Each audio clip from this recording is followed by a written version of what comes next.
اعوذ باللہ من الشیطان الرجیم بسم اللہ الرحمن الرحیم۔ حوا علیہ السلام کو آدم علیہ السلام کی پسلی سے پیدا کیا گیا۔ اس کا کوئی ٹریڈیشن اسلام میں موجود نہیں ہے اسپیسیفکلی حوا علیہ السلام کا نام لے کر، بلکہ یہ بات عیسائیت میں سے مسلمانوں میں مشہور ہوئی ہے، اور عیسائیت میں عورت کا یا حوا علیہ السلام کا آدم علیہ السلام کی پسلی میں سے پیدا کیے جانا اس لیے مشہور ہے کیونکہ وہ عورت کو قدرتی طور پر، تخلیقی طور پر مرد سے کم تر سمجھتے ہیں، اور وہ یہ سمجھتے ہیں کہ عورت کی تخلیق میں کچھ کمیاں اور کوتاہیاں رہ گئی ہیں، اس لیے عورت معاشرے میں بگڑی ہوئی ہے یا معاشرے میں بگاڑ پیدا کرنے کا کردار پیدا کرتی ہے۔ لیکن اسلام اس کے بالکل برعکس ہے، کیونکہ اللہ سبحانہ و تعالی فرماتے ہیں لَقَدْ خَلَقْنَا الْإِنسَانَ فِي أَحْسَنِ تَقْوِيمٍ، البتہ تحقیق انسان کو ہم نے احسن طریقے سے تخلیق کیا گیا، یعنی چاہے وہ مرد ہو یا عورت ہو، دونوں انسانیت کے درجے پہ فائز ہیں، اور دونوں کو احسن طریقے سے تخلیق کیا گیا ہے، دونوں میں کوئی کمی نہیں ہے، دونوں کی تخلیق میں کوئی کمی نہیں ہے۔ اسی طرح اللہ سبحانہ و تعالی فرماتے ہیں وَلَقَدْ كَرَّمْنَا بَنِي آدم، ہم نے آدم کی تمام اولاد کو عزت دی ہے، تکریم دی ہے، چاہے وہ مرد ہو یا عورت ہو، کسی ایکسیپشن کے بغیر۔ تو اس سے ثابت ہوتا ہے کہ مرد و عورت کو ایک ہی طریقے سے پیدا کیا گیا ہے، اور دونوں انسانیت کے ایک ہی درجے پر فائز ہیں تخلیق کے اعتبار سے۔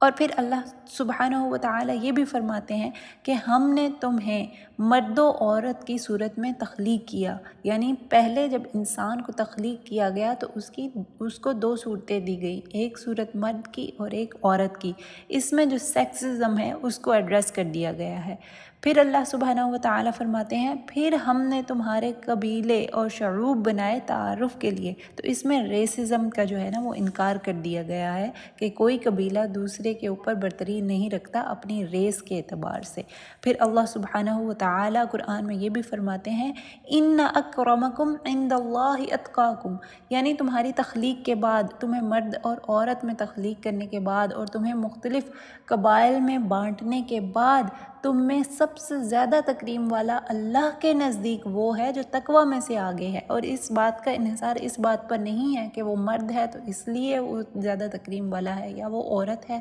تو وہ اس لیے تکریم کی زیادہ مستحق ہے، نہیں، بلکہ اللہ سبحانہ و تعالی کے نزدیک تکریم والا وہی انسان ہے، چاہے وہ مرد ہو یا عورت ہو، جو تقوی میں آگے ہے۔ اسی طرح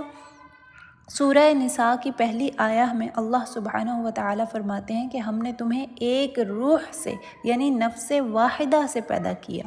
اور پھر اس میں سے اس کا زوج پیدا کیا، خلق منہا زوجہا، اور پھر اس میں سے اس نفس واحدہ میں سے ایک روح میں سے اس کا زوج پیدا کیا۔ تو اس خلق منہا، اس میں سے ایک اور زوج پیدا کیا، اس کا کیا مطلب ہے؟ اس کے اسکالرز کے مطابق دو مطلب ہو سکتے ہیں۔ ایک یہ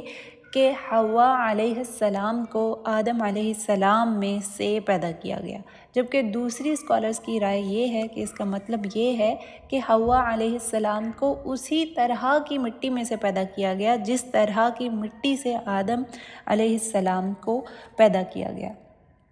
اب ہم چلتے ہیں حدیث کی طرف۔ نبی کریم صلی اللہ علیہ وآلہ وسلم کی حدیث ہے کہ عورت کو پسلی سے پیدا کیا گیا، لیکن آپ غور کریں کہ یہ حدیث یہ کہتی ہے کہ عورت کو پسلی سے پیدا کیا گیا، اس کو اسپیسیفائی نہیں کیا گیا، اس کو خاص نہیں کیا گیا حوا علیہ السلام کے نام سے۔ اب سوال یہ پیدا ہوتا ہے کہ کیا یہ حدیث جس میں عورت کو پسلی سے پیدا کیا گیا ہے، کیا یہ محض تشبیہ دی گئی ہے عورت کو پسلی سے، یا حقیقت میں ہی عورت کو پسلی سے پیدا کیا گیا ہے؟ جیسے اللہ سبحانہ و تعالی ایک آیہ میں فرماتے ہیں خلق الانسان من عجل، یعنی انسان کو عجلت میں پیدا کیا گیا، تو یہ ایک تشبیہ ہے۔ تو کیا اسی طرح اس حدیث میں بھی عورت کو تشبیہ دی گئی ہے؟ تو دونوں صورتیں ہو سکتی ہیں۔ ہو سکتا ہے کہ یہ حدیث واقعی لٹرل سینس میں ہو، یعنی عورت کو پسلی سے پیدا کیا گیا ہو، لیکن ہو سکتا ہے کہ اس میں عورت کو تشبیہ دی گئی ہو۔ نبی کریم صلی اللہ علیہ وآلہ وسلم کی ایک حدیث ہے کہ عورت پسلی کی طرح ہے، اگر اسے سیدھا کرنے کی کوشش کرو گے تو وہ ٹوٹ جائے گی۔ اس حدیث کو سمجھنے سے پہلے اس کا کانٹیکسٹ ضرور سمجھا جائے۔ یہ حدیث جو ہے یہ نبی کریم صلی اللہ علیہ وسلم نے جو خطبہ دیا تھا عرفہ کے مقام پر، اس میں ہے۔ نبی کریم صلی اللہ علیہ وآلہ وسلم کا یہ آخری خطبہ تھا، اور نبی کریم صلی اللہ علیہ وآلہ وسلم اپنی قوم کو یہ تعلیم دے رہے تھے کہ عورتوں کا خیال رکھنا، ان کے حقوق کی حفاظت کی تعلیم نبی کریم صلی اللہ علیہ وآلہ وسلم۔ سب سے زیادہ غور طلب بات یہ ہے کہ اس حدیث کی شرح میں کسی ایک اسکالر نے بھی یہ نہیں کہا کہ عورت کی تخلیق میں کوئی کمی ہے مرد کی نسبت، یا عورت کی تخلیق میں کی وجہ سے اس میں کوئی برائی ہے جس کو عورت سے منسوب کیا جا سکے۔ یہ اسلامک کانسیپٹ نہیں ہے۔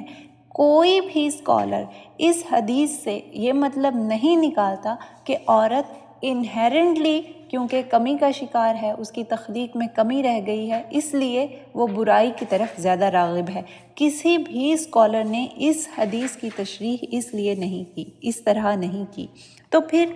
اس حدیث سے کیا مطلب ہے؟ ایک مطلب تو یہ ہو سکتا ہے کہ عورت کو واقع ہی حقیقت میں لٹرل سینس میں پسلی سے پیدا کیا گیا ہے،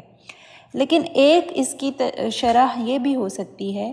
کہ نبی کریم صلی اللہ علیہ وآلہ وسلم مردوں کو یہ تلقین کر رہے ہیں کہ اپنی عورتوں کو اپنی پسند کے مطابق مت ڈھالو، کیونکہ مرد عورتوں کے معاملے میں بے صبرا ہے۔ امام النووی کے مطابق مرد عورت کو 100% اپنی پسند کے مطابق ڈھالنا چاہتا ہے کہ یہ کام ایسے کرو، یہ کام ایسے نہ کرو، اس ٹائم تم نے باہر نہیں جانا، اس ٹائم تم نے اندر رہنا، یعنی ایسے کام۔ اس کا یہ مطلب نہیں کہ مرد عورت کو حرام کام کرنے سے منع مت کرے، نہیں، حرام کام کرنے سے منع کرنا تو فرض ہے، مگر حلال کاموں میں عورت کو یا کسی بھی انسان کو 100% اپنی پسند کے مطابق ڈھالنا ناممکن ہے، یہ ممکن نہیں ہے۔ تو نبی کریم صلی اللہ علیہ وآلہ وسلم اسکالرز کے مطابق یہ فرما رہے ہیں کہ تمہاری پسند کی عورت جو کہ 100% تمہاری پسند کے مطابق ڈھل جائے، ایسا نہیں ہو سکتا، تو اسے سیدھا کرنے کی کوشش مت کرو، ورنہ جس طرح پسلی ٹوٹ جاتی ہے سیدھا کرنے کی کوشش میں، اسی طرح عورت بھی ٹوٹ سکتی ہے۔ نبی کریم صلی اللہ علیہ وآلہ وسلم یہاں پہ عورتوں کی بات کر رہے ہیں، لیکن اگر ہم سمجھیں تو آپ کسی بھی انسان کو، چاہے وہ آپ کی اولاد ہو، یا آپ کا شوہر ہو، یا آپ کی بیوی ہو، یا آپ کا کوئی دوست ہو، یا آپ کا کوئی رشتہ دار ہو، آپ اس کو 100% اپنی خواہش کے مطابق مولڈ نہیں کر سکتے، بلکہ جب بھی کوئی انسان کا تعلق یا رشتہ قائم ہوتا ہے اور ہم کسی دوسرے رشتے کو اپناتے ہیں یا ایکسیپٹ کرتے ہیں، تو ہم اس کو اس کی کوتاہیوں کے ساتھ، اس کی کمیوں کے ساتھ ایکسیپٹ کرتے ہیں۔ نبی کریم صلی اللہ علیہ وآلہ وسلم نے فرمایا کہ اس کو ویسا ہی رہنے دو یا پھر اسے چھوڑ دو، یعنی طلاق دے دو۔ تو کچھ اسکالرز کے مطابق اس حدیث کا یہ مطلب بھی ہے کہ عورت زیادہ کمپلیکس ہے بائی نیچر مرد کی نسبت، یعنی اس کا مطلب یہ نہیں ہے کہ عورت میں کوئی لاجیکل ریشنل کی کمی ہے، اس میں کوئی عقل کی کمی ہے، نہیں، بلکہ اس کی جو نیچر ہے وہ زیادہ کمپلیکس ہے، یہ کچھ اسکالرز کا خیال ہے، اسی لیے مرد کو اس کے سمجھنے میں مشکل آتی ہے۔ ایک اور وضاحت اسکالرز کے مطابق یہ ہے کہ جس طرح پسلی آرگنز کو، جو جسم کے دوسرے اعضاء ہوتے ہیں، آرگنز ہوتے ہیں، پسلی ان کی حفاظت کرتی ہے، ویسے ہی عورت خاندان کو محفوظ رکھتی ہے، اور عورت کے بارے میں جو چیزیں مرد کو سمجھ نہیں آتی، حقیقت میں وہی عورت کی خصوصیات ہوتی ہیں جو کہ خاندان کو بچا کے رکھتی ہیں۔ جیسا کہ اللہ سبحانہ و تعالیٰ بھی قرآن میں فرماتے ہیں کہ ہو سکتا ہے کہ کوئی چیز تم اپنے لیے ناپسند کرو لیکن وہ تمہارے لیے بہتر ہو۔ تو ان ساری باتوں سے مطلب یہ نکلتا ہے کہ عورت کی تخلیق میں کوئی کمی نہیں ہے۔ تو اس ساری گفتگو کا نتیجہ یہ ہے کہ نبی کریم صلی اللہ علیہ وآلہ وسلم حقیقتاً اس حدیث میں مردوں کو یہ نصیحت کر رہے ہیں کہ عورتوں کے بارے میں کمپیشنیٹ رہو، ان کی ٹیک کیئر کرو اور ان سے پیار سے پیش آؤ، اور یہی معاملہ عورت کو اپنے شوہر کے بارے میں کرنا چاہیے۔ ہم سب کو ایک دوسرے کا احترام کرنا چاہیے، اور جو کمیاں اور کوتاہیاں ایک دوسرے کی پرسنالٹیز میں ہوتی ہیں اس کو عزت اور احترام کے ساتھ دور کرنے کی کوشش کرنی چاہیے، اور عزت و احترام کے ساتھ ہی ان کی نشاندہی بھی ہونی چاہیے۔ مگر یہ نہیں ہو سکتا کہ کوئی انسان آپ کی پسند کے مطابق 100% ڈھل جائے۔ تو ایک دوسرے کے ساتھ مل کر ہنسی خوشی زندگی گزاریں اور ٹوگیدر گرو کرنے کی کوشش کریں۔